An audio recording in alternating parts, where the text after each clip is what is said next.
What's up guys, this is Sean and welcome back to the iherng podcast, and this episode is brought to you by the Makeover Guys. So for those who have just received your keys to your either investment unit or your own stay unit, right, please do check out the offerings from the Makeover Guys, or at least just pay the Experience Center a visit before making any decisions to your contractor of choice. You're in the center in Kota Damansara M Hub, you get to see all the different types of finishes and the decision process you should have before making any investment strategy decisions. So personally, almost all of my investment units are furnished by them, also managed by the crew. Check it out. Today we will answer a question from email. This is from Mr. J. First of all, thank you very much. I've been a loyal follower of your YouTube channel for about 3 years now. I can confidently say I've watched every single one of your videos and find myself resonating with at least 99% of your property investment philosophy.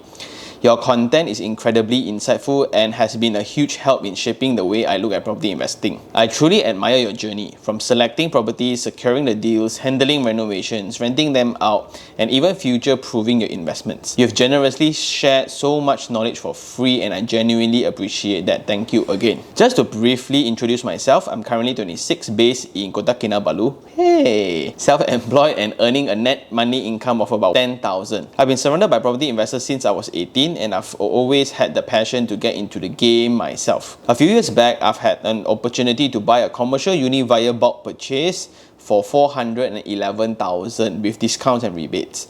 The loan is about 350,000. But unfortunately, I got rejected twice due to my age at 18. I decided to hold off and keep looking for the right opportunity. Fast forward to recently, my mom shared a Muda listing for a condo unit located in a development I'm very familiar with. In fact, I live there. It was listed at 520,000, partial furnished, with a rental yield of about 5% per annum. After doing my due diligence, I viewed the unit and managed to negotiate a purchase price of 500,000. The market value is around 580, with the bank valuation coming in at 650,000. It may sound too good to be true, but the owner, which is a Taiwanese, was in a rush to sell and didn't want to deal with all the hassle of renting it out. The buying process wasn't really without challenges. I personally handled all the documentation, ran between officers and lawyers, and made sure I learned every detail. Because I'm serious about being a long-term investor, I even did minor renovations myself thanks to a friend who's a contractor and a unit that was already decently furnished. I just rented it out, literally the day I finished renovation. And now I'm getting a 200 ringgit positive cash flow above my monthly mortgage. Now, I'm just praying the tenant don't so mafan.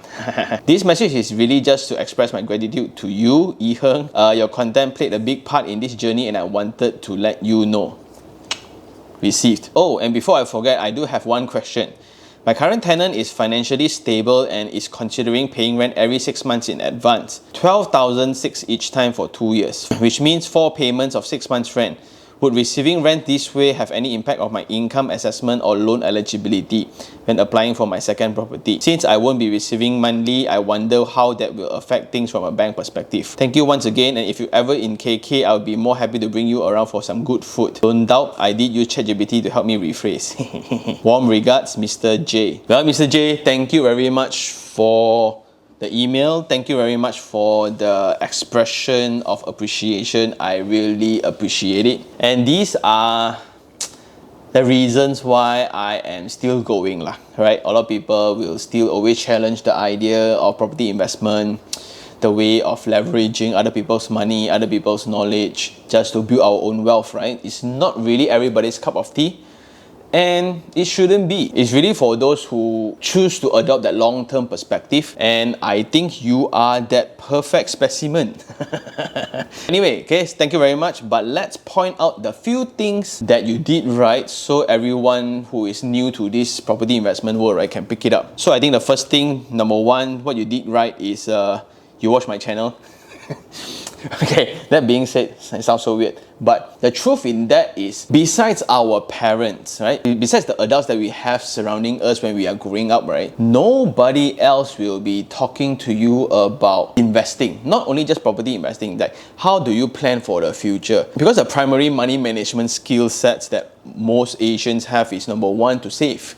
We only know how to save. That's important, but what's the secondary skill sets that I wish everyone would adopt better is investing to make money grow. to at least hedge against inflation. Unfortunately, the source of such skill sets is not from school, and if our parents are not part of this community or they do not adopt such mindset in their money management, right, there goes one's career. Then when you go to university, then you start adopting all this FOMO, YOLO kind of mindset, gone case. And that's why I realized a lot of youngsters, they only realize the importance of money or the concept of money after dealing with their boss. How can one person feed like 300 to 500 employees, have a very beautiful family, goes to overseas vacation frequently? The whole point is, how can one person's income be more than the entire 500 employees combined? Right? That was my turning point as well. When I was in a public listed company, the property development company,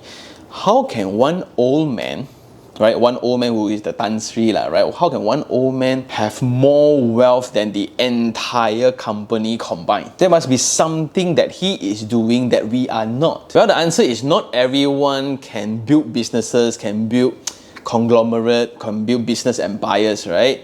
Well, that takes a lot of skill sets, a lot of courage, a lot of help. In comparison to that, property investment seems way easier. So this is very reachable, very doable, and I really encourage everybody to do it. Because as Malaysians, right, we got two 90% slots, right? Technically, that should be the goal. For every Malaysian in this lifetime, we should all aim for at least 2 to 3 properties at least. Okay, one we buy when we are 28, second one 38, last one whether you want to buy or not, but at that time 48, you should have a bit of spare change here and there already. Buy 3, right? One for own stay when we are old, one for retirement fund, you can sell it off to finance your life after 60 years old or after retirement, right? Then one is just in case for family emergency or your younger kid decides to go to medical school.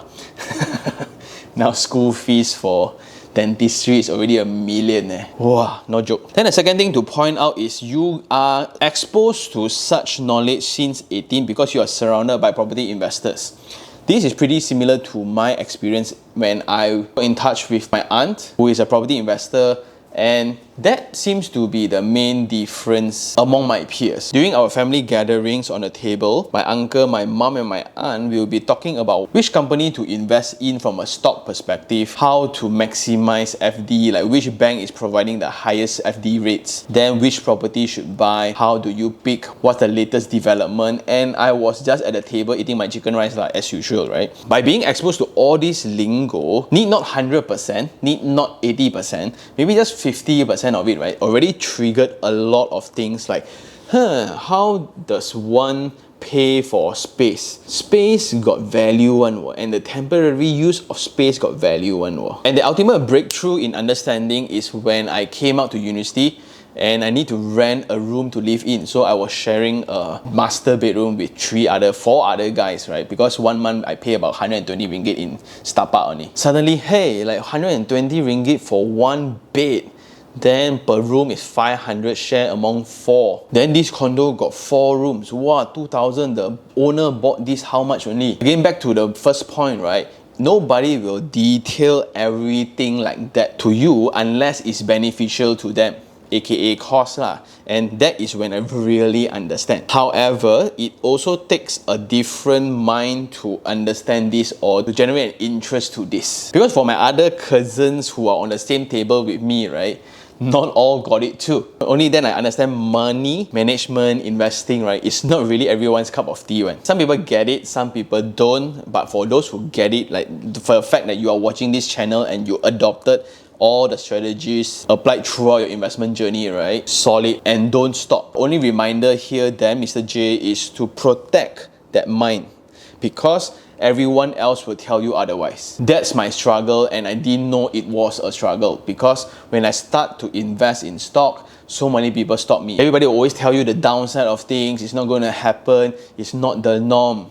But to be successful, first we need to be extraordinary. In other words, right, weird. You need to be adopting that contrarian thinking. You need to be different from everybody else. And that ends up with me not having a lot of peers, not having a lot of friends to share concept or idea with. Everyone else was watching movies about Avengers, Marvel, things like that, right? I was reading personal finance from the age. How does one make dividend? How do they declare dividend? How does one invest in REITs? Can a young person buy property? What's the criteria to buy property? How do they declare income? How do you recognize income?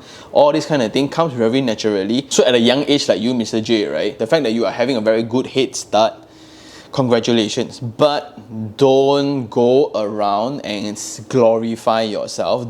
Be very, very careful on who we share our good news with. Sometimes the worst people is not the naysayers, you know. The worst people is the one pretending to be cheering, but deep down they just don't like the fact that you are proving them wrong for having too many excuses. I had my personal share on it. Just be careful, okay? If you have any more good news, right, share with me. Right? To me, my default thinking is straight away, when's your second, right? So now you got your first 200 already. From a secrets point of view, it's already very good. Like, when's your second, when's your third, when you want to come to KL and invest and things like that. Yeah, so that's the progressive mindset. Therefore, along this journey as well, do also find some clicks of investors, because sometimes property investment can be a very lonely journey and it takes a very long time. When you do all the research, you do all the dirty work, right? And most of the time we do this on the weekend. Weekend is usually for family time. People go fishing lah, people go drinking lah, party or whatsoever. Then you there go and touch concrete lah, go and analyze traffic lah. It's very weird, but it's for the greater good. The next thing then, when you are trying to get a property when you're 18, when you found that commercial unit from bulk purchase, right? I also tried to get a loan when I was 17. So the legal age for any Malaysians to sign a document, it's 18 years old. And even if you're 18 years old, you want to sign a document, we need to prove our income. And income is only when you have a stable income derived from a company or you are self-employed. And if you are self-employed, you need to have records of your company's P&L or account statements, right, to prove that this source of income is legit. That's why by 18 years old, right, you couldn't get the loan. So that's understandable, okay? But now with the next property that you bought, you found at 520, and I love the fact that your mom shared the Muda listing to you. Means it's a family affair. And I love it. It's so rare to have family members supporting what you do. Kudos to your mom, right? And you got the unit via Subsale. Listed 520, you get at 500, while the bank valuation is 650. Okay, for those who don't understand, let me break it down to you. There are 4 different buying channels in Malaysia: new, Subsale, auction and bulk purchase. Why I like Subsale, why I like bulk purchase is because it puts us as the buyer in an advantage position for negotiation, which means I get to give you the price and I can decline your asking price. It means that if you ask for 520, I can say no. But if you walk into a sales gallery buying from a property developer, whatever listed price, whatever discount they give, right, that's all. You cannot nego some more, push some more, try to work your way around a deal. Cannot. Because it's RRP, retail price, right? So for Mrs. J's experience here, 520 listed, but he's a Taiwanese who wants to just let go. There are always opportunities like this. However, can you summon opportunities like that to fall on you? Very hard lah, right? But what we can do is to stay ready. Just like my deal in the Monkiara unit, right? So I was ready. And I think I shared this somewhere else. I'm constantly checking my own secrets and CTOS to find out how much is my loan eligibility at any moment of time. Why? Because when opportunity strikes, like, hey bro, here got one unit, right, 600,000. You want or not? By the time you want to go and check the market rate, check the median price, check the rental, check the unit, then whether the loan can approve or not, right? People got the unit already. Because people place the booking first, or people nego direct with the owner first or whatsoever. And it's very competitive because like 520 is already lower than the market asking of 580. So it means it's already a discounted. So you need to act fast because you are not the only one seeking opportunities to build wealth. That applies to everyone. So how do you then compete in this kind of situation is to stay ready. And that's what luck is, in my opinion. Luck is when opportunity meets preparation.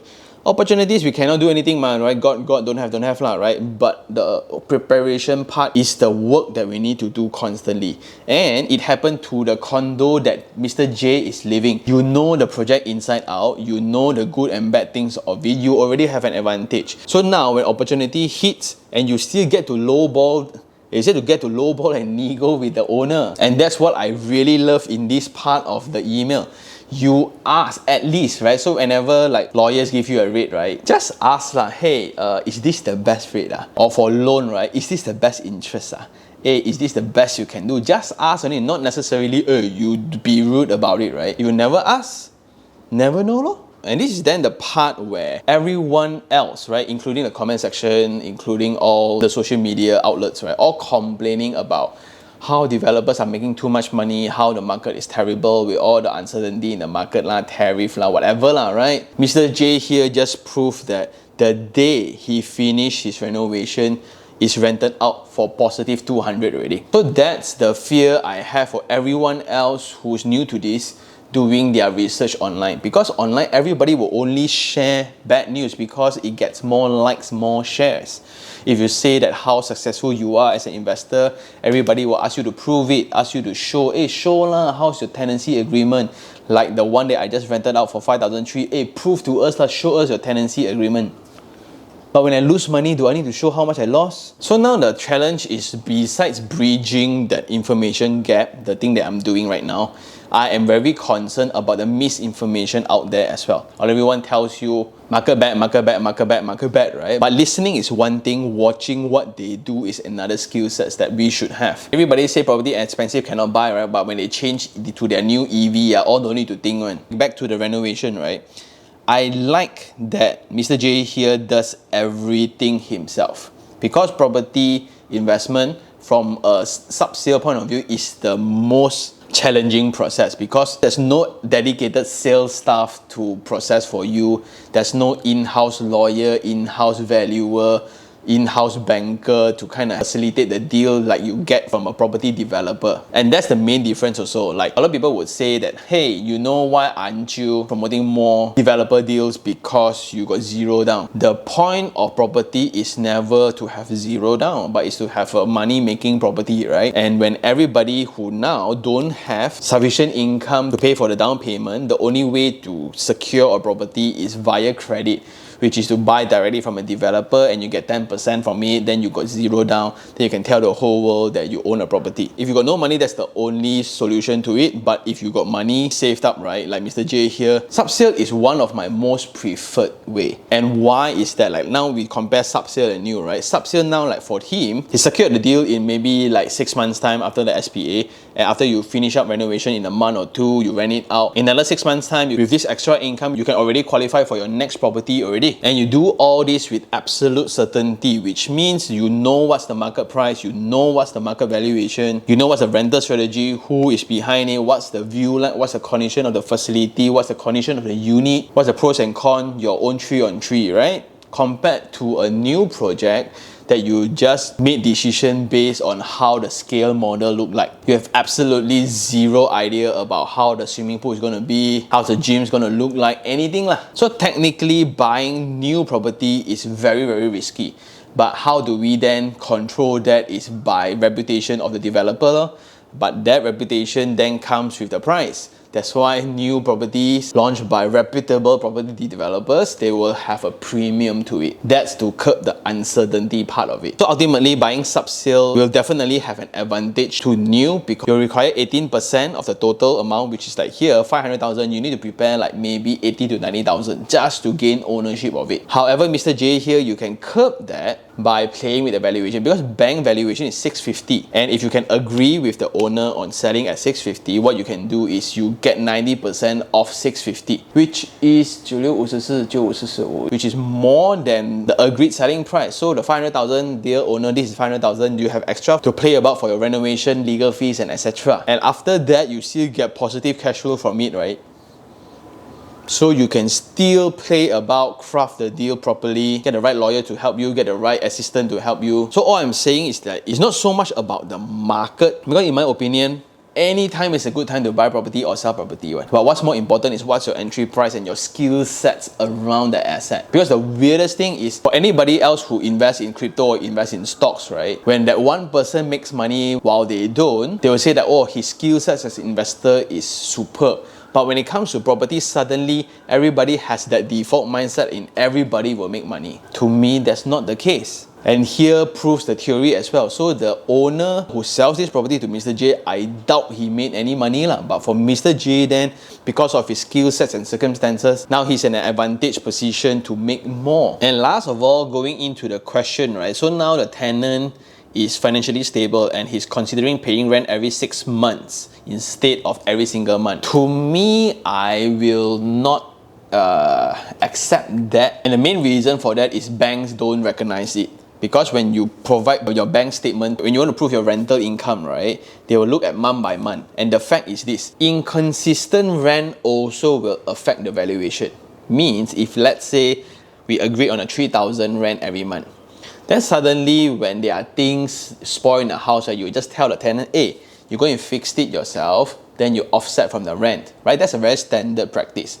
But it does harm the credibility of that information. Means, why 3,000, 3,000, 2006, 3,000, 2008, 3,000, 2007, 3,000, 3,000, 3,000, 3,000. Then suddenly the consistency of that rental income is a trigger to the banker. Suddenly, hey, they don't accept this as an income. And that costs you the opportunity to get your next property. So in my own practice, dear tenant, fix it yourself, or I get somebody to fix it, and I will just pay separately, but your rental income still needs to pay to me. And that is why a lot of income that you do from room rentals, when you get from Airbnb collaboration with the operator, right? All those are not recognized by bank as rental income. So what a lot of people do is they manufacture a whole separate document together to regulate that income, and you declare the extra in bonus or whatsoever. To me, I don't encourage this, but even if he wants to pay it like that, right? So what some investors do is they withdraw out money and bank in again to the respective account. Means yes, you pay me 12.5 every month, I will still withdraw out and bank in again just to create that amount within the bank statement. Well, this is also a trick where a lot of people use to trick the bank lah. But whether trick or not, you need to have money first ma. And in this sense, yes, it will affect. The answer is it will affect definitely. But just speak to the tenants on why he wish to do that. Is it more convenient? Actually, you can just set the auto debit. Or if he runs a business, you can ask him to just write out checks for 12 months, right? And you just bank in on the 7th or on the 28th on the respective month, then call it a day lah. So then you have that consistency. And this is also a very, very common practice among business people. And about the KK trip, yes, I am planning another trip over. I absolutely love KK. See when I can go there to just have a gathering and meet you guys again, right? But thank you very much, Mr. J, for sharing your entire journey. This is definitely very motivating, very inspiring, especially for all the first-time home buyers, right? But what I'm more amazed with is you are at 26 and you're already earning a net income of 10,000 in KK. Like, what do you do? That's the biggest question that I'm having. I'm also in a very envious position because you have a family and you are surrounded by property investors. That to me has always been the greatest difference I notice among an investor and a non-investor. The details are always within the daily conversations, the daily thought process, the daily observation. Like when you just drive fetching your kid, right? Hey, you know that shop got a rental 3,000. Hey, this one I think can buy. Hey, here got new launch on it, go check it out. Hey, here this one, why auction? Hey, here got new business, so let's go check it out. You just have the market pulse within your daily conversations, right? That's going to create a big difference among the family, and that is what I am trying very hard to adopt within this family of mine. Well, unfortunately, not everybody has that kind of family setting, so the only solution to that will be this podcast. And Mr. J, thank you very much for adding to that. I really appreciate it. And for those who still have any questions regarding real estate, do just email me at taniherng@gmail.com, or you can just DM me on Instagram, iherng, and I'll see you guys on the next one. Ciao.